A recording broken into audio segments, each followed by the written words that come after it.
Fala pessoal, tudo bem? Francisco do canal Mente de Holder aqui e hoje eu quero falar um pouquinho mais sobre a XP. Vamos fazer uma análise do papel? Vamos entender aonde ela está inserida, quais são os fundamentos de longo prazo? Vamos verificar aonde a empresa está inserida e qual é o tamanho do mercado? Se você quer saber um pouquinho mais, fica aqui com a gente que vai ser muito bacana esse vídeo.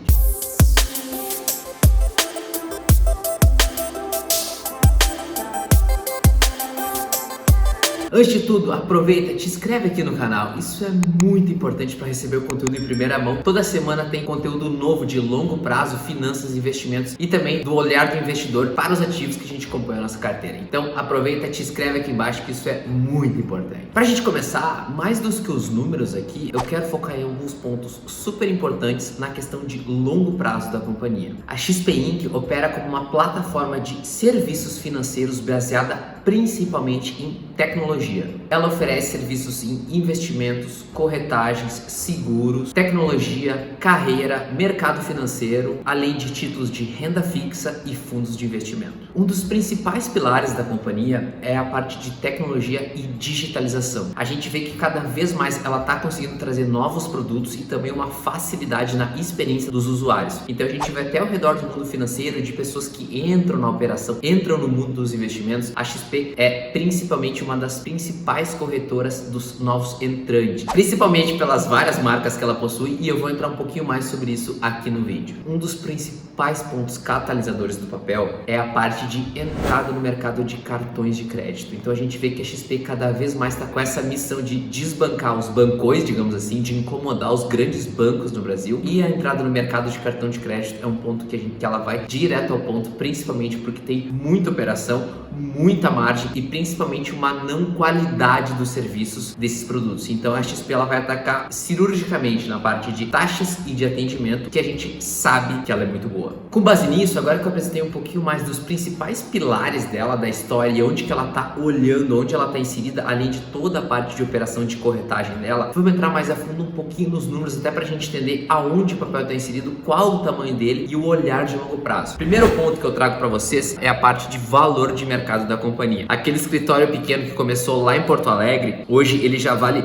22 bilhões de dólares, ou seja, a companhia está gigante e como ela está em estruturação, ainda ela tem um yield zerado. A gente vê que a parte de investimento no mercado brasileiro ainda é muito baixa. A gente vê um crescimento dos ativos. Cada vez mais as pessoas elas estão investindo, principalmente em instituições não financeiras, que é onde está a XP. Então a gente vê um aumento de 30% nos últimos 5 anos desse mercado, principalmente de grandes corretoras como XP e BTG Pactual, que hoje são as grandes corretoras que estão pegando esses novos investidores. Em comparação, os bancos, eles cresceram nos últimos 5 anos 10%. Então a XP ela está no mercado ainda pequeno, se comparado à grande bancarização do Brasil, e ela está crescendo muito nesse ponto. Então é um ponto importante, ou seja, o mercado que está crescendo e a XP crescendo dentro desse mercado. A gente vê claramente uma migração de bancos para as corretoras. Agora vamos falar um pouquinho mais da proporção de investimentos, e esse é um dos gráficos que eu mais gosto aqui nesse vídeo. O que a gente pode ver? O market share da XP em 2019 era de 4,7%. Então a gente vê que a XP ela faz parte do mercado pequeno e ela tem um share ainda pequeno. Então a gente vê esse movimento de cada vez mais as pessoas fazendo investimentos sem ser em banco, chegando a algo próximo de 25% em 2024 no Brasil. Em comparação com os Estados Unidos, que é a grande referência da companhia, a gente vê que é um mercado muito mais amadurecido, já é um mercado de mais de 100 anos, em que a gente tem uma moeda muito mais forte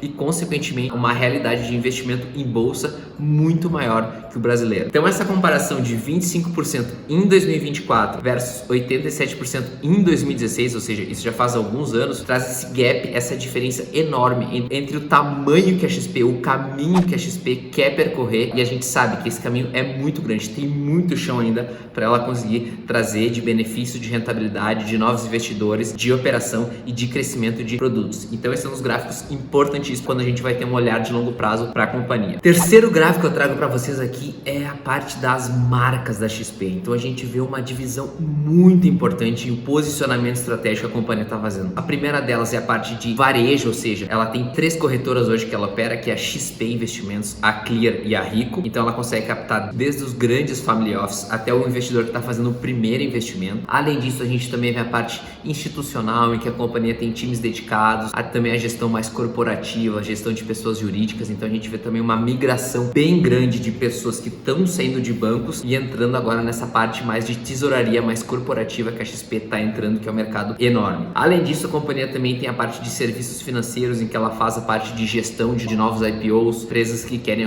ir ao mercado. Então ela tem toda essa parte de suporte de serviços. Também a parte de conteúdo digital, de criação de conteúdo, de educação, de trazer novos investidores, de trazer base para que os investidores consigam fazer o cadastro na parte do varejo. Então a gente vê a Xpeed, a XP Research, a Speech, que é uma nova casa de research da XP, além do site Infomoney, que é um dos sites mais acessados sobre economia e finanças no Brasil. Então a gente vê que nesse círculo, todas as partes interessadas, elas se beneficiam dos efeitos da rede. Grande mensagem que a companhia passa para o mercado. Ela está fazendo um círculo em que cada uma das estratégias se complementam e tende a cada uma melhorar a outra. Muito bacana de ver esse posicionamento. Em relação à plataforma de serviços, olha a quantidade de produtos que a XP ela oferece. Ela tem mais de 750 opções de investimento. Então a gente vê a parte de seguros, a parte de renda fixa, a parte de produtos estruturados, de previdência privada, seguros, fundos de investimento, tanto no Brasil quanto nos Estados Unidos. Então a gente vê esse grande hall, essa prateleira muito grande, muito robusta da companhia. Então à medida que ela vai criando essa robustez, ela consegue ter uma plataforma de produtos muito superior. Então essa ampla oferta, ela permite uma alocação de ativos personalizada com base na adequação do cliente. Então aquela coisa, ela consegue pegar desde o investidor iniciante até o investidor de private equity, até o investidor de family office, com cada demanda de cada pessoa, cada nível de operação, ela consegue atender. Esse é um dos pontos principais que fazem ela uma companhia completa. E à medida que eu também passei um pouco do caminho que ela tende a seguir, ela tem muitas chances de sair na frente de vários concorrentes, até porque é um mercado com extrema concorrência, principalmente na operação brasileira. Só pra gente entrar um pouquinho mais a fundo nas marcas de varejo da companhia, vamos trazer essa divisão. Então ela opera com a XP Investimentos, com a Clear Corretora e com a Rico. Então a gente vê essa estratégia que ela tem por perfil de investimento e por objetivo. Então a XP ela quer pegar o médio investidor até o grande investidor, ou seja, que tem mais de 500 mil reais aplicado. Além disso, a gente vê também a parte da Clear, ou seja, principalmente plataforma para traders, e a gente vê esse movimento muito grande do mercado para pessoas que fazem trade. Então a Clear é a corretora que faz esse tipo de serviço, principalmente pelo baixo custo. Acredito que não tenha nenhum custo na Clear. E também ela traz a parte da Rico, principalmente porque é a corretora que muitos criadores de conteúdo trazem e fazem propaganda, principalmente aqui no YouTube, para que esses novos investidores entrem na Rico. Então tá aqui um pouco da estratégia pelas três marcas que a companhia opera. Outro gráfico muito bacana aqui é na parte de conteúdo, na parte de educação, que ela tem 6 frentes muito bem claras, principalmente o site Infomoney, a escola Xpeed, a parte de research, além dos eventos, em que ela faz eventos de ESG, eventos de formação de investidores. A companhia ela tem muitos influencers que ela faz o patrocínio, que ela coloca sua marca nos influencers, além da plataforma LADR. Então a gente vê essa divisão muito grande, que ela consegue ter uma capacidade, um custo de aquisição muito baixo. Então essas iniciativas para atrair, reter e monetizar os clientes de varejo internacionais. Então a gente vê muito claro essa estratégia de plataformas digitais mais criação de conteúdo. O que isso quer dizer? Um baixo custo de aquisição. Esse eu acredito que vai ser um grande movimento da companhia e gerador de muitos frutos no longo prazo. Tanto conseguir trazer uma plataforma com várias frentes e com um custo de aquisição muito baixo é super importante e é um dos principais pilares de crescimento da XP desde o seu início. Um dos principais diferenciais da companhia que a gente traz, que a gente vê nesses anos de mercado, é a parte dos valores dela. Então, tanto o Guilherme Benchimol quanto todo o time da diretoria trazem muito esses pontos e de certa forma isso vende muito bem no mercado. Os principais pontos são sonhe grande, ou seja, continuar a acreditar em projetos impossíveis, projetos difíceis, projetos em que o time não acredita e construir principalmente pontes para tornar isso possível. Além disso, uma parte de mente aberta. O que eles querem dizer com isso? Para nunca esquecer verdades absolutas, para saber que erros existem e fazem parte da jornada e que grandes ideias e projetos geralmente vêm da onde menos se espera, vem geralmente do acaso, vem geralmente de um projeto onde não se espera muita coisa. Então isso é muito bacana de ver, essa parte de mente aberta, dessa cultura. Além disso, a parte do espírito empreendedor. Então a gente vê que todo o time da XP, ele sempre tem essa casca, essa parte de realmente gostar da operação, de ter amor pela companhia, de dar o sangue. Então esse é um pouco do mercado ver e tirando a parte dos números, o mercado enxerga de uma forma muito interessante essa forma de encarar a realidade, encarar o trabalho, encarar a operação. Então, transformando os funcionários quase que em donos das empresas, o senso de responsabilidade, padrão ético e competitividade aumenta a níveis estratosféricos. Outro ponto importante que a empresa traz é que ela está crescendo mais ou menos 60% em receita todos os anos. Mas o time acredita ainda que isso é super irrelevante frente a todo o potencial de crescimento, todo o potencial de operação que a companhia consegue chegar. Então aquele gráfico lá no início do vídeo que eu falei em relação à parte de que ela tem um caminho muito grande a explorar, principalmente por essa falta de investidores no mercado brasileiro, esse é o caminho que a XP quer seguir, dela conseguir estruturar produtos certos para as demandas da jornada de cada investidor. Então é muito bacana de ver esse rol de como a companhia quer estar presente em todos os níveis, em todas as partes de investimento de cada pessoa. Falando um pouco nisso, vamos entrar na parte dos ativos sob custódia. Bora lá! O que a gente pode ver? Que ano após ano a companhia vem crescendo os seus ativos sob custódia, ou seja, um crescimento médio de 80% nos últimos anos e no year over year, ou seja, em comparação 2020 a 2019, a companhia cresceu 60%. Então hoje ela tem mais ou menos 563 bilhões de reais sob custódia, o que é um valor extremamente expressivo dentro das corretoras, mas se comparado à gestão, à custódia dos bancos, é muito baixo ainda. Então esse movimento de desbancarização do Brasil, a XP está nadando de braçada por enquanto, com poucos concorrentes. Outro ponto aqui é a parte dos clientes ativos. Hoje a companhia tem perto de 2.700.000 clientes ativos. Grande parte dos investidores brasileiros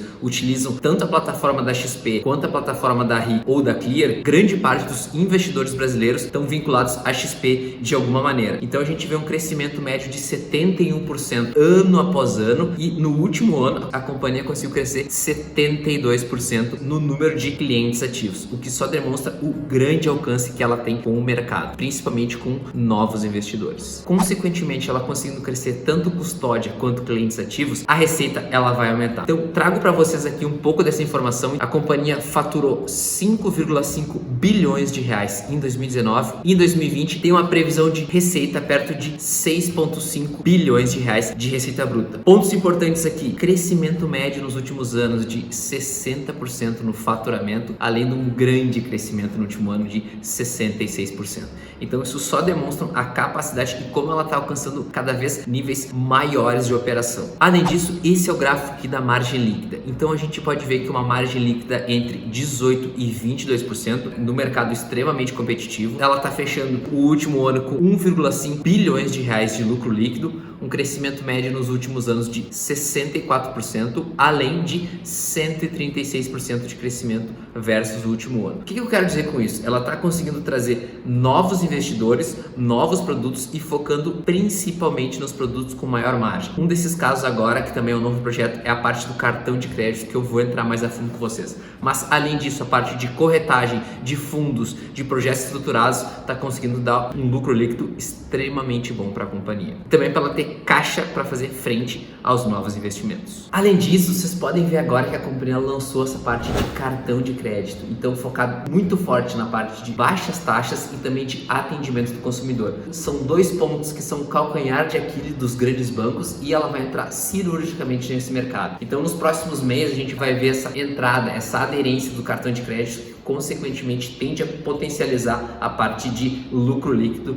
da companhia. Então é um projeto muito bacana que a XP vai tocar agora nos próximos 12 meses. Além disso, a parte de crédito, então a gente vê agora que é um movimento muito grande de mercado de gerentes saindo dos bancos e entrando na parte corporativa da XP. O que eu quero dizer com isso? Cada vez mais ela vai entrar também no investidor pessoa jurídica, nas empresas, dando suporte principalmente pela parte de tesouraria, ou seja, operações de crédito mais barato, operações de capital de giro. Então essa parte de crescimento exponencial da parte de crédito também é um ponto super importante que a gente vê. E claro, é um movimento super recente. A gente vê o início agora no ano de 2020 e tende a crescer muito em 2021. Então esses são dois pontos super importantes que eu gostei muito nessa análise. A entrada no cartão de crédito, também a parte de gestão de crédito, que ela está começando a entrar mais nessa parte de empresas do segmento corporate e de tesouraria. Para a gente concluir a análise, destaco 4 pontos importantes, um pouco do que eu passei no vídeo, até para a gente ter um overview mais geral da empresa. A primeira delas é um mercado com pouquíssima penetração, então ela tem um caminho muito grande a desenvolver, a trazer novos investidores, a conseguir trazer mais clientes e mais gestão sob custódia. Além disso, a companhia trabalha há muitos anos para ter um baixo custo de aquisição de clientes, principalmente pela questão do site, de escola, criadores digitais, de várias formas que ela consegue trazer clientes sem precisar fazer muita propaganda em veículos comerciais. Além disso, uma cultura extremamente inovadora, uma das empresas que mais investe em inovação no Brasil e, consequentemente, isso acaba sendo um ponto de venda para o mercado, um ponto que o mercado gosta de verificar e cada vez mais pessoas, cada vez mais investidores querem fazer parte dessa cultura. Além, como eu falei no final do vídeo, na entrada no segmento de cartões de crédito e também na parte de pessoas jurídicas, o que eu acredito que seja um ramo, um nicho ainda inexplorado pela companhia, tem inúmeras chances de fazer uma bela operação e, consequentemente, trazer faturamento e lucro líquido, consequentemente impactando no preço das ações. Então, pessoal, vou indo nessa. Se esse conteúdo te ajudou, te inscreve aqui embaixo no canal. Isso é muito importante para receber o conteúdo primeiro mão. Toda semana vem coisa nova aqui pro YouTube e eu gosto muito dessa interação com vocês. Bons investimentos e até a próxima!